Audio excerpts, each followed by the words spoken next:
All right, so I wanted to get on here and talk about, you know, I've been pretty like distant from YouTube for about 4 years. And I remember the last 4 years, and it's just,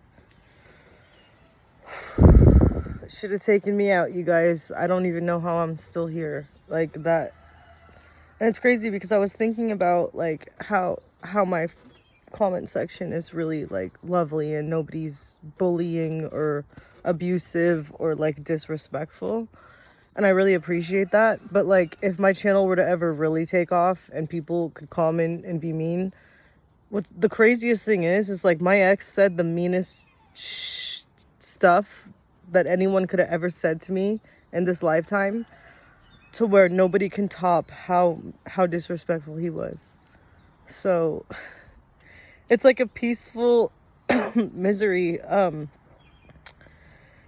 knowing that someone could intentionally hurt you on purpose that bad, and then having to like fight through it while you're going through the grief of death and like other dark shit stuff.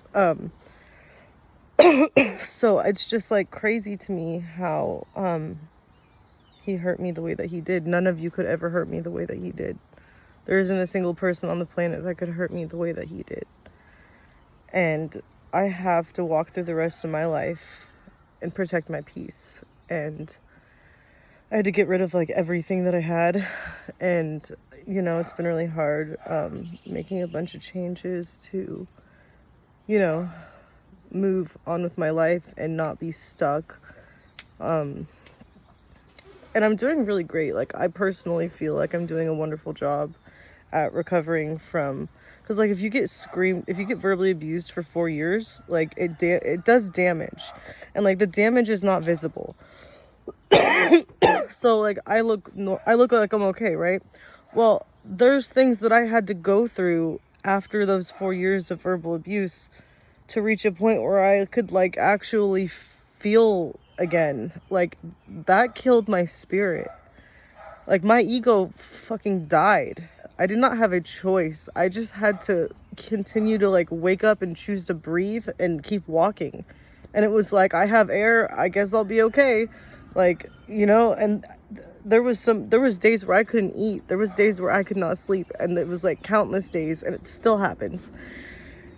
And I have to just remember, like, you know, I have so much gratitude and all the wisdom that I get from each life situation that I survive. It's just like very, very grateful that I am free of that mess. And, you know, it's really weird to reflect on conversations and like situations and try to make sense of them when they don't make any sense.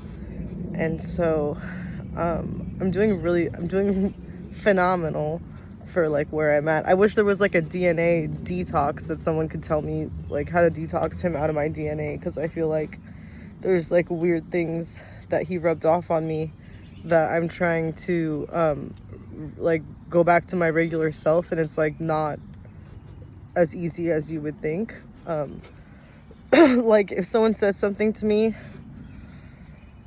I'll have a thought, and then like the thought, like if I say it, like it will totally be out of character for me, and then it's like, oh, that was my ex, like that would have been what he would have thought. And so I got so accustomed to cutting out my feelings and emotions and just focusing on him so that he wouldn't erupt. I was hyper attuned, and I've had to like rewire everything. And so it was depressing. I remember like feeling like, oh my God, I want to get online and tell my followers what's going on. And I just couldn't. Like, I was so depressed. Like, I remember when when my grandma died, when my first grandma died. This was like when him and I first met, and she had just died, and like I took a shower and I was in shock, right? Like I was like I remember I wanted to dive into the floor and just be dead, cuz like I'd never pictured my life without her. And it's crazy because there are certain people in your life where no one could ever replicate the love that they had for you. So when they're gone, like, they're gone, you know? And it hurts to breathe. So a lot of you wonder why I keep my mom in my life. And I don't keep her close to me, but I keep her nearby. And it's because whether your mom or dad or whoever your family is, whether they're good or bad to you, when they're gone, they're gone. So I just try my best, and it's not enough to fix her problems or anyone else's that I've unfortunately people pleased my way into trying to fix because of how I was raised. And so it's just like, you know, like, you have to like make decisions with a broader perspective in mind, or you could regret, you know. You could regret. You don't want to do that. You don't want to like waste your life during the emotions that are unpleasant. You want to cultivate more situations where you can feel the fruit of the spirit. And so I have the unfortunate wisdom of understanding that, and it's really hard to navigate because it's super confusing. But you know, despite the challenge, I'm doing it, and I'm doing pretty good. But so back to what I was saying, when my grandma died, I went into shock, and my hair turned curly and it started coming in white, and I took a shower and it fell out. Like, I had to get it cut to like super short, and that was like so uncomfortable for me because I haven't ever had my hair short since my stepdad abusively cut it off when it was waist length when I was like a child. And so ever since then I just never had short hair because I didn't like it. And so my grandma passed away, and I like all of my hair fell out in the shower. Like, I was so upset, and it turned curly. It was so weird. And there was a bunch of white ones. Like, if I showed you my whites, you guys would be like, damn, she looks like she's stressed out. And I was. And so she died, and I went into shock. And then I got into the worst relationship I've ever been in my life. And I had so much hope for that situation, and it was just unreal. And so, and I'm sure like the abuse that my ex endured made it really hard for him to be anything but decent for me. And, you know, like, that's horribly sad that his dad was abusive to him, but like, it doesn't make it right for him to treat me the way that he did. So anyway, while my mom's mom and dad were dying, like right before my eyes, I was dealing, you know, I had been abused by my ex who had moved me up. So I had to slowly gain my independence back, and it was so weird because when people are dying and they're the only people that care. Like, I remember when my mom's mom died, she was like my mom. When she died, I was like, oh my God, Grandma, you're leaving me here with Lynette? Like, what? And so that hurt, and it hurt so bad. So when my mom's mom died, then I had to, I don't want to get into the whole story, but basically I lost all 4 grandparents in like 2 years, and it was beyond difficult because they were more there for me than my actual biological parents. Like, my dad's never been around, and until now a little bit, and my mom's always been like preoccupied with some other shit. So I was never a priority. My grandparents made me a priority. So the death was horrible. But I did grow closer to the Lord, and I did kind of find my path of introvertedness guide me into my healing. And that's where I'm at right now. And I've been pondering, like, I listened to an old conversation between me and my ex, because like when he started getting really abusive, I had to record it because I was like, no one's gonna believe me that I survived this. Like, no one's gonna understand.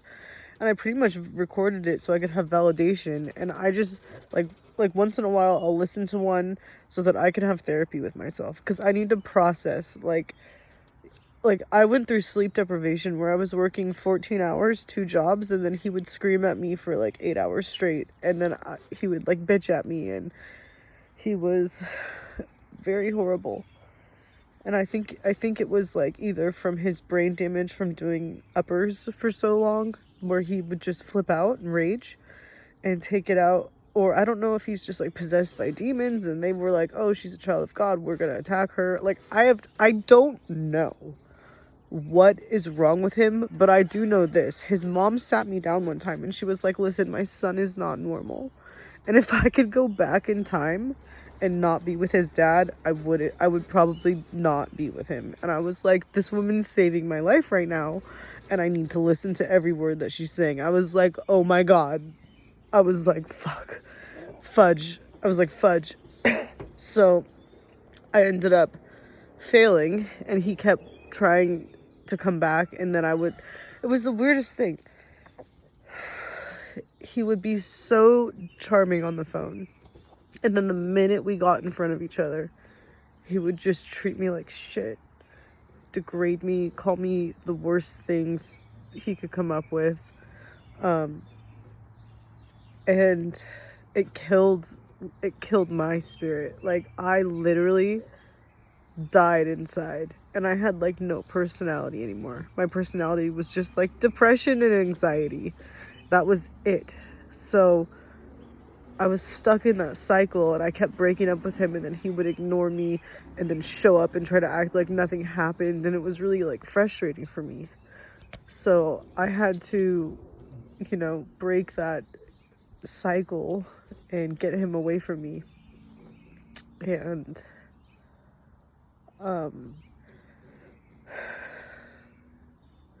I hope one day I forget all of it and I don't have to ever think about it anymore. But I still do wonder a lot of things, because it's like, I can't believe, and I just can't believe that I went through all of that with him, and how I can't believe how he treated me. Like, nobody can top that. Like, I was like suicidally depressed because of his abuse. Like, the things he would say, the stress he would cause, the way he would look at things, like his negativity, everything that he cultivated was just not okay for me.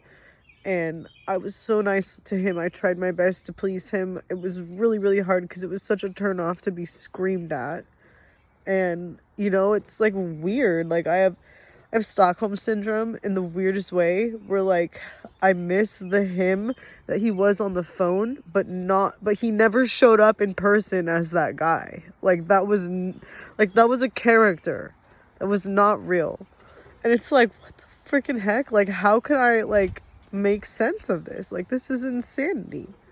Like, all I can do is just continue to let God heal me and not have people around me if that's what's best for me. Because, like, I have seen and heard, and I am so good.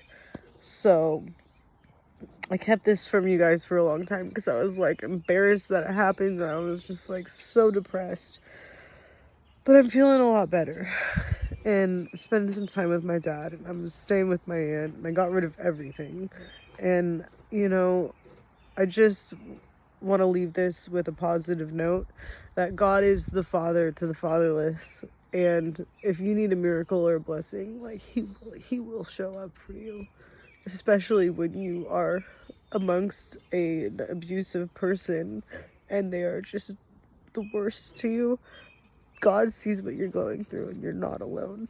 And like, things get better. And most of the time I just cry tears of joy because I'm so grateful for the redemption that God has blessed me with. And you have to always be optimistic, because the pessimistic people, I cannot be around them. I can't. So I just say this to you in the name of Jesus, and I hope you guys stay away from negative people and have safe, healthy, beautiful, lovely lives. Amen.